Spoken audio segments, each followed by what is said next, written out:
पिछले 5 सालों से भारत और चीन के बीच हवाई संपर्क पूरी तरह से ठप था।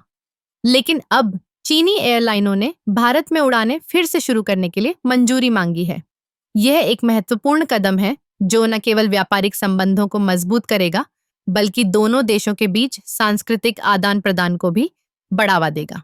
आप सोच रहे होंगे, आखिर ऐसा क्या हुआ कि अब अचानक से उड़ानें शुरू करने का फैसला लिया गया? दरअसल पिछले कुछ वर्षों में भारत और चीन के बीच कई राजनीतिक और आर्थिक मुद्दे रहे हैं, लेकिन अब दोनों देशों के बीच बातचीत के नए दौर की शुरुआत हो रही है। यह एक सकारात्मक संकेत है कि दोनों देश एक दूसरे के साथ फिर से जुड़ने के लिए तैयार हैं। चीनी एयरलाइनों की भारत में वापसी का मतलब है कि भारतीय यात्रियों के लिए नए अवसर खुलेंगे। अब हम सीधे चीन के प्रमुख शहरों जैसे बीजिंग, शंघाई और ग्वांगझोउ के लिए उड़ान भर सकेंगे।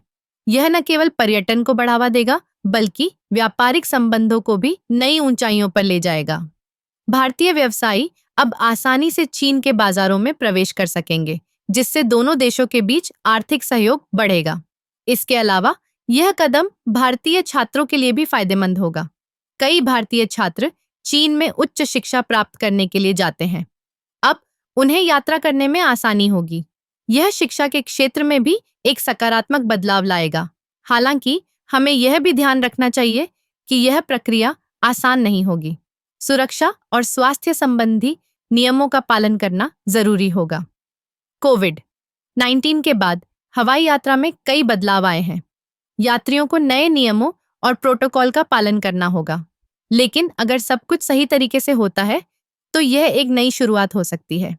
इससे पहले जब चीनी एयरलाइनों ने भारत में उड़ानें बंद की थीं, तब दोनों देशों के बीच व्यापार में कमी आई थी। अब अगर उड़ानें फिर से शुरू होती हैं, तो यह न केवल व्यापार को बढ़ावा देगा, बल्कि दोनों देशों के बीच विश्वास और सहयोग को भी मजबूत करेगा। इसलिए हमें इस मौके का स्वागत करना चाहिए। यह एक नई शुरुआत है जो हमें एक दूसरे के करीब लाएगी। उम्मीद है कि यह कदम दोनों देशों के बीच संबंधों को और मजबूत करेगा और हमें एक नई दिशा में ले जाएगा।